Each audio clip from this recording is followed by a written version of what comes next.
Hola, how y'all doing this evening?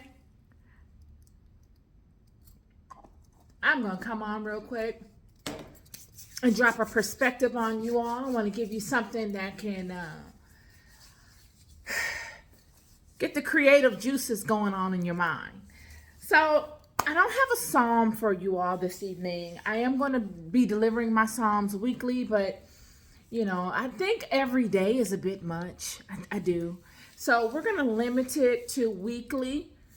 But I will come on with some thought provoking perspectives for you because, we're all on a spiritual journey. We're all looking to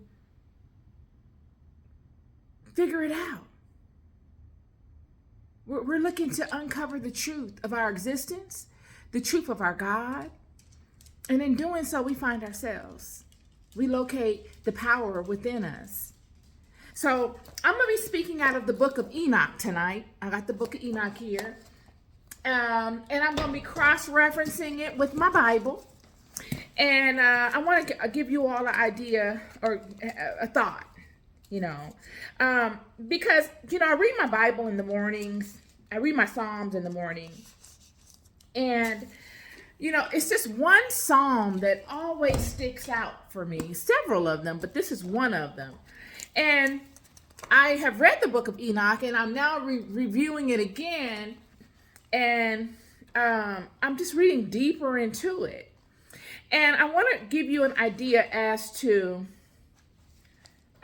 what I'm speaking to in regards to the correlation between this particular psalm and the book of Enoch, because God has put this on my spirit today, and this is what I'm going to deliver to you all today.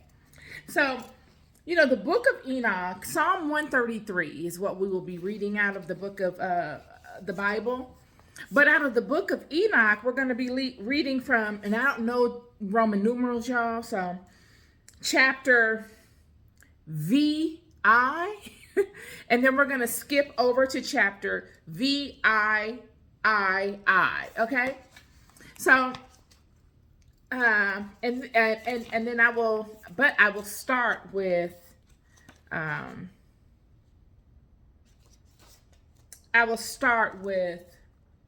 chapter VIII. Okay, so I'm gonna begin. And Azazel taught men to make swords and knives and shields and breastplates, and made known to them the metals of the earth and the art of working them, and bracelets and ornaments, and the use of antimony, and the beautifying of the eyelids, and all kinds of costly stones, and all coloring tinctures, all dyes.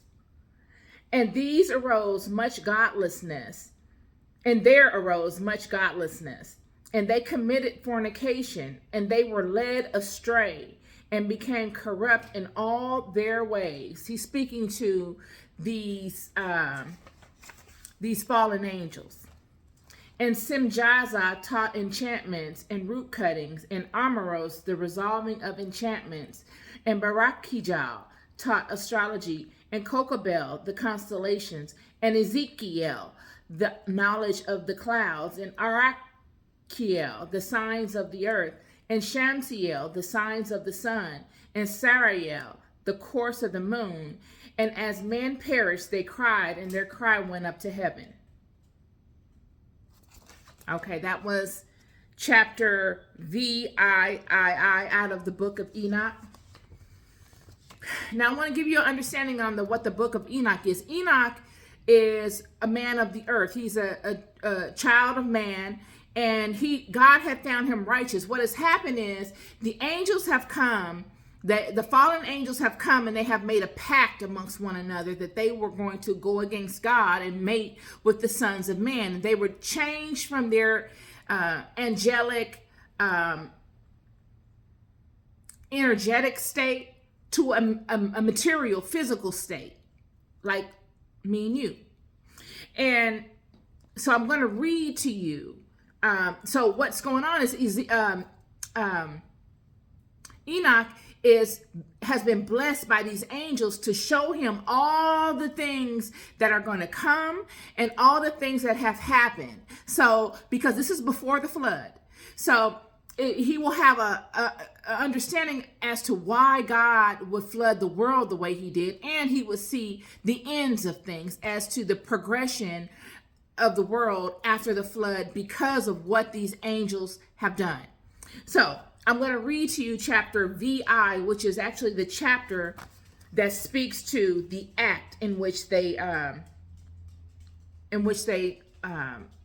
went about acting against God. All right.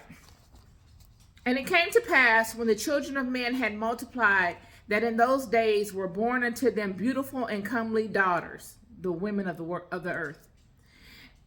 And the angels, the children of heaven, and the angels, the children of heaven, saw and lusted after them, and said to one another, Come, let us choose wives from amongst the children of men, and beget us children. And Simjaza, who was their leader, said unto them, I fear ye will not indeed agree to do this deed, and I alone shall have to pay the penalty of a great sin. So they're all talking amongst each other, and they're contemplating doing this thing. And Simjaza says, who's their leader, said, I fear you will not agree to do this deed, and I alone shall have to pay the penalty of this sin. They all knew they was wrong. And they all answered him and said, Let us swear an oath and all bind ourselves by mutual imprecations not to abandon this plan, but to do this thing. Then swear they all together and bound themselves by mutual imprecations on it. They made a contract or a covenant, whatever you want to call it. But they swore all of them together and bound themselves by mutual imprecations upon it. And they were in all 200. So it's 200 of them in total, who descended in the days of Jared on the summit of Mount Herman.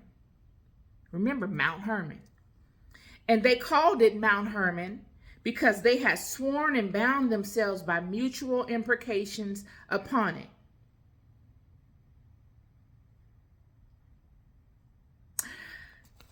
That made me think. And that's the topic of at hand tonight. One of them. Now, this book of, when we speak to Mount Herman, he just told you what Mount Herman was. And it immediately made me go back to my Bible because, I'm looking all around. I'm like Joseph. While he was in Pharaoh's house trying to find his way out, I am like Joseph with this Bible and with these scriptures. I'm legitimately on a mission to seek truth. And in my seeking, I came across this passage in Psalms 133.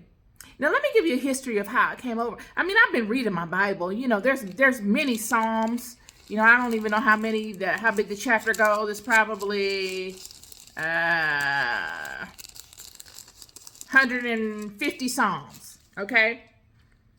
So I read my Psalms, but I met this man at the store who, I've said this in other videos, that expounded upon some profound things to me, not in depth, but just in a condensed version. And he told me to read these Psalms, and I read them every morning. He looked like a homeless man.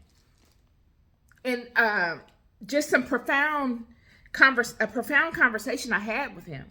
And so I'm going to read Psalm 133. Psalm 133 is one of a cluster of Psalms that he told me I should read. So it goes like this. Behold, how good and how pleasant it is for brethren to dwell together in unity. It is like the precious ointment upon the head that ran down upon the beard, even Aaron's beard, and down to the skirts of his garments, as the dew of Herman, and as the dew that descended upon the mountains of Zion. For there the Lord commanded the blessing, even life forevermore. That's Psalms 133. Look, it says here, then they swear all together and bound themselves. They came into agreement. This is a brotherhood of people. These are all the angels. I'm going to read their names. They swear all together. It was 200 of them. And bound themselves by mutual imprecations upon it. And they were in all 200 who descended in the days of Jared on the summit of Mount Herman, and they called it Mount Herman because they had sworn and bound themselves in mutual imprecations upon it. One more time, I'm going to have to tell you about this. Psalm 133. Behold, how good and how pleasant it is for brethren to dwell together in unity. It is like the precious ointment upon the head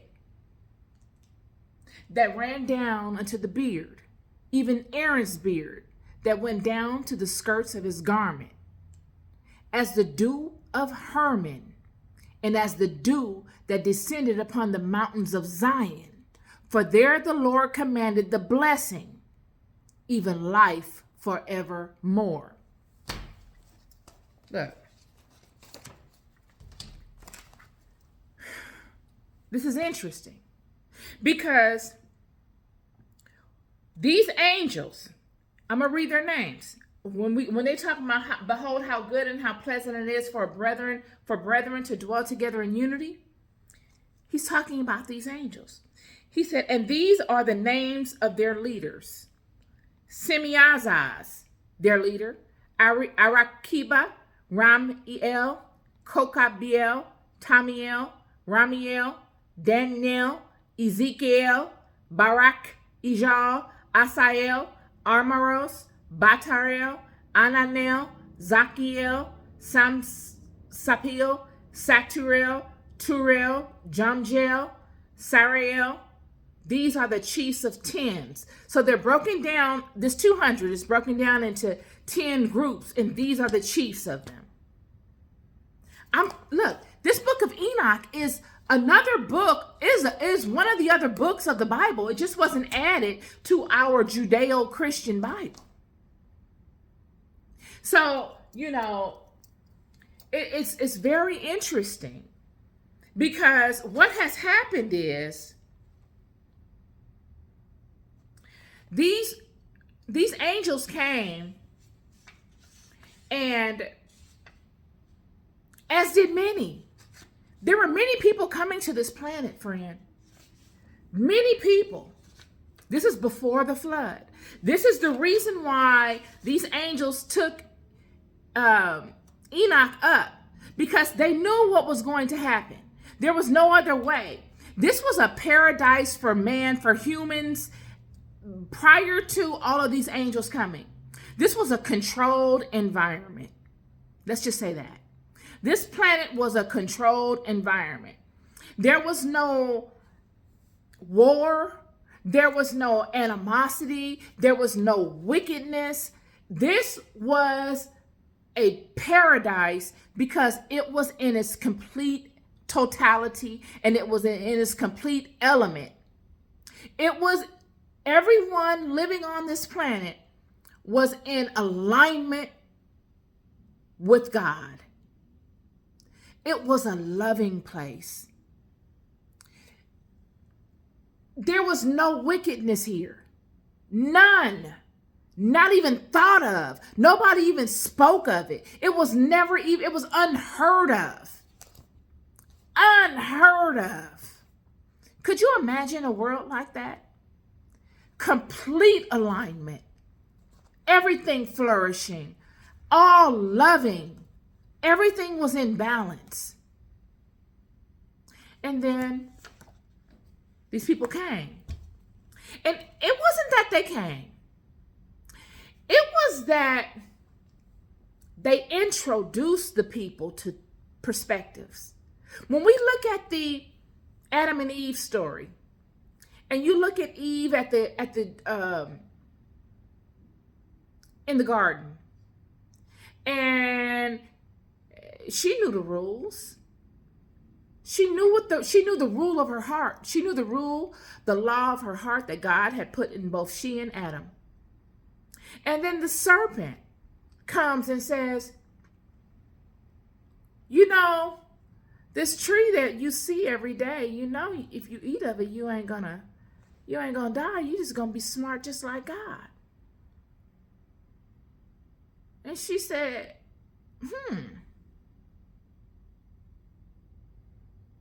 It's the same thing here. They came and they saw the state that the people were in. Now, I don't know if they were in a distressed state. They were in a state that they had been used to being in. If you grew up poor, friend, and you're in a loving environment, you don't care, nor do you want to know what it's like to be anything other than that. So if I pull up on you in a Bentley or a Rolls Royce, yeah, you're going to admire it, but you're not going to desire it because you're happy with what you got. It's the same way with these people of the earth. When these angels came down in a convention, because there were many coming and going, but these are the ones that offered up the information. They gave the people information. And this is the content of this is the reason why I'm bringing this out there. Because I've been thinking about this. And I'm like, darn. You know, do you think that they intended on corrupting the people? I was having a conversation with a family member over Thanksgiving. And we were talking about, you know, all this information that these people got from these angels, how to work with fire, how to make weapons, swords and shields and makeup, dyes to color your garments with, bracelets on your hand. They taught anklets, all kind of stuff like that, perfumes, how to pray. This is what they taught them. I just read it to you. Azazel taught man to make swords and knives and shields and breastplates, and made known to them metals of the earth and the art of working them, the bracelets, the ornaments, and the use of antimony, and the beautifying of eyelids, and all kinds of costly stones, and all coloring tinctures, dyes. And Simjaza taught enchantments and root cuttings, Amaros, the resolving of enchantments. Barakijal taught astrology, Kokobal, the constellations, Ezekiel, the knowledge of the clouds, Arakiel, the signs of the earth, Shamsiel, the signs of the sun, Sariel, the course of the moon. And as men perished, they cried, and their cry went up to heaven. Look, if you just look at this from a fundamental perspective, these are the fallen angels. This is what they taught. This is why they're punished. I'm going to read on and let you know what the punishment was. This was forbidden knowledge. They wasn't supposed to tell the children this. The children were in a controlled environment. This was a controlled environment. Sure, they didn't have fire. I mean, I'm sure fire is naturally occurring, but were they able to put together how to use fire? Because if it wasn't for Shamsiel, who worked with the sun, they probably wouldn't even know how to deal with fire. If it wasn't for Azazel, they wouldn't know how to hunt. They didn't have a knife.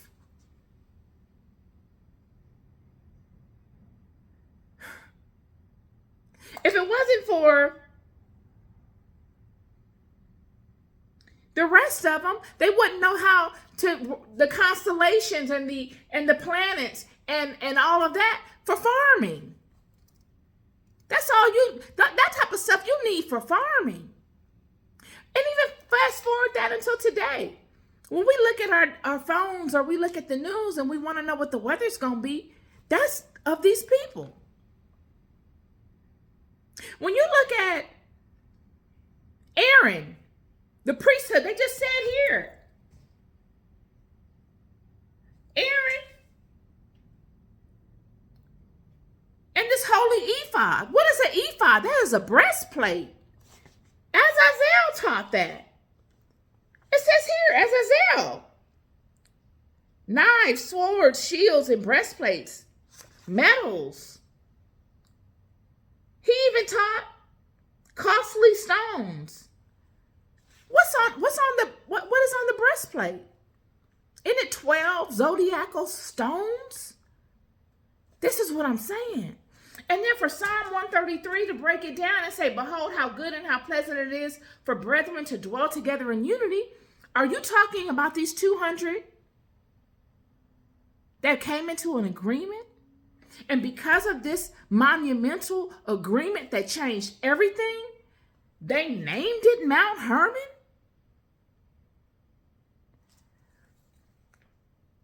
It's interesting. This is coming out the book of Enoch. This is another one of the holy scriptures. This was prohibited from being put in the Bible.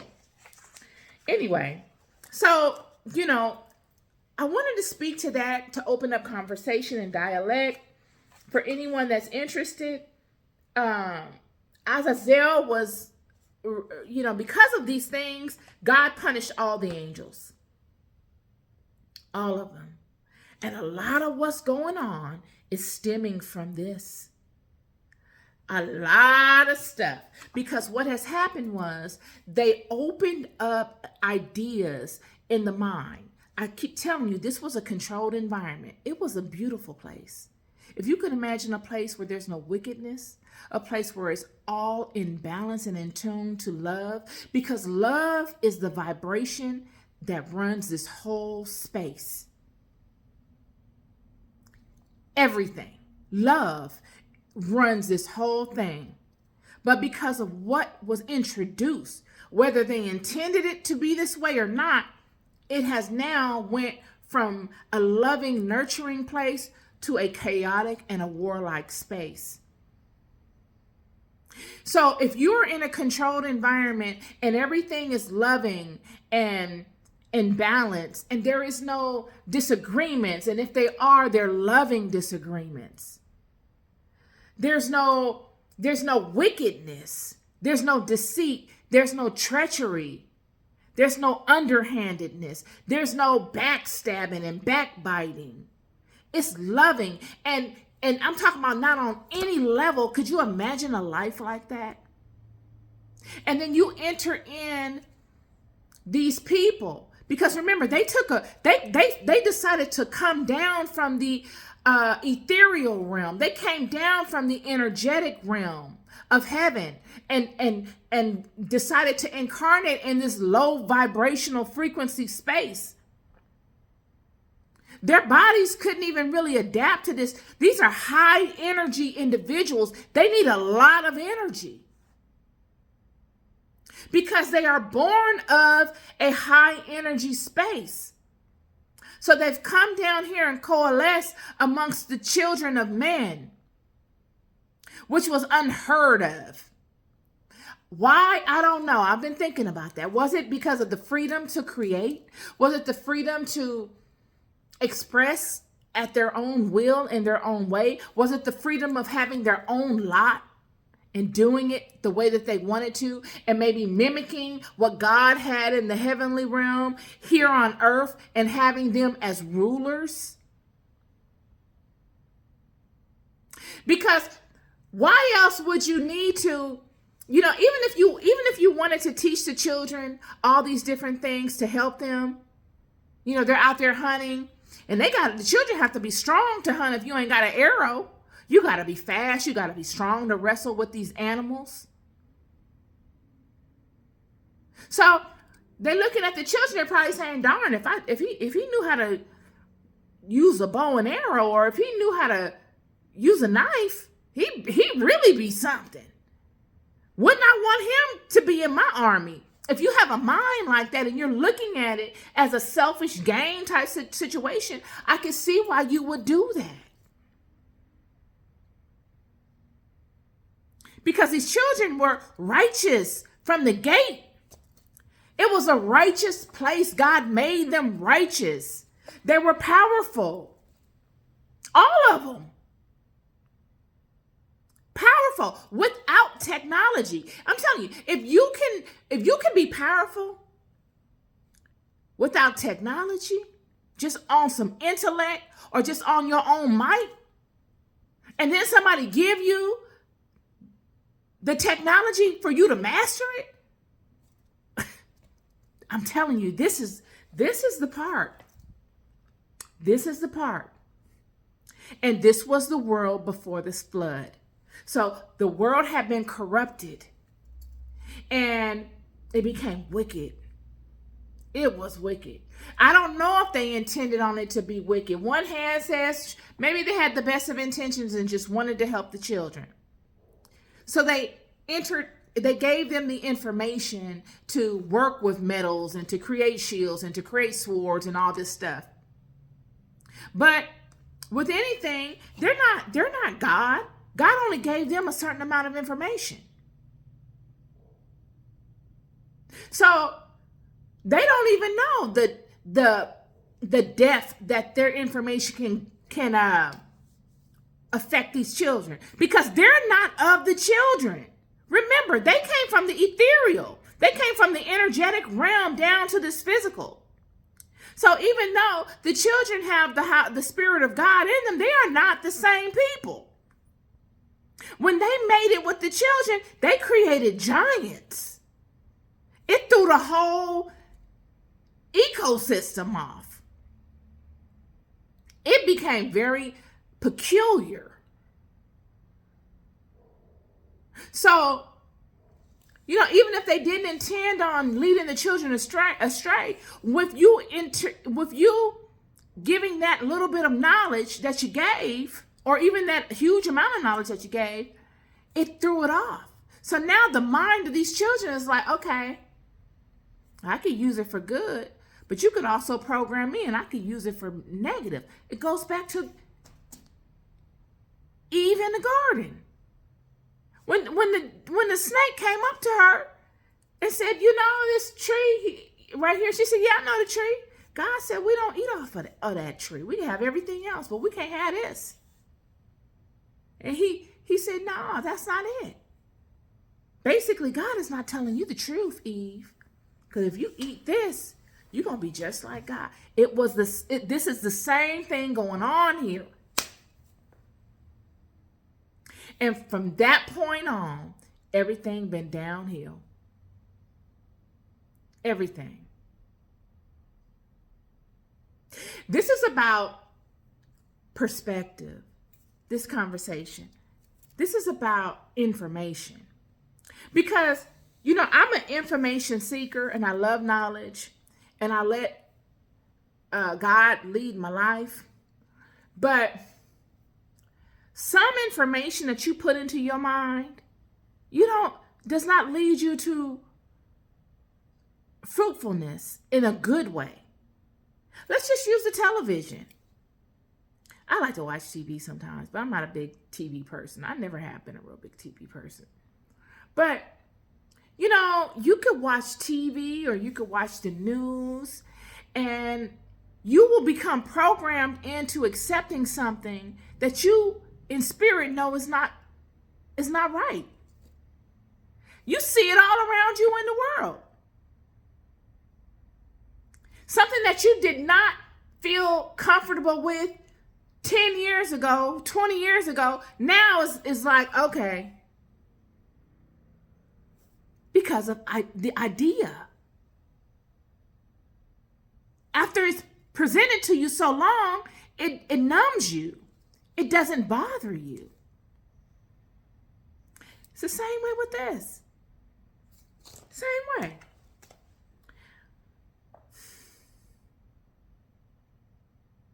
So I want to drop this on y'all today. This is out of the book of Enoch again. I don't want anyone coming on talking about I'm getting led astray and all this and that. This is a biblical book. Just like the Apocrypha. They're all connected. All this stuff is connected. This Bible is a wonderful, powerful book. And I read it and I hold it close to me. But there are other texts also that are associated with this book that many of the players of this book are in. The flood story, all of that is within here as well. So this is all connected. Enoch is in this book and he's in the Bible as well. So just want to drop this perspective on y'all. I'd love to hear any commentary you have about it. And I just thought it relevant today because I was pondering the concept of Mount Herman in the book of Psalms 133. We're loved more than we'll ever know. Love way more than we'll ever know. And, you know, you're going to spend time doing something. I just rather spend my time investing it into spiritual truths because I find it much more beneficial for me just all the way around. It's a win-win. If you like this video, please subscribe, please like, and I will see you next time. Peace and love.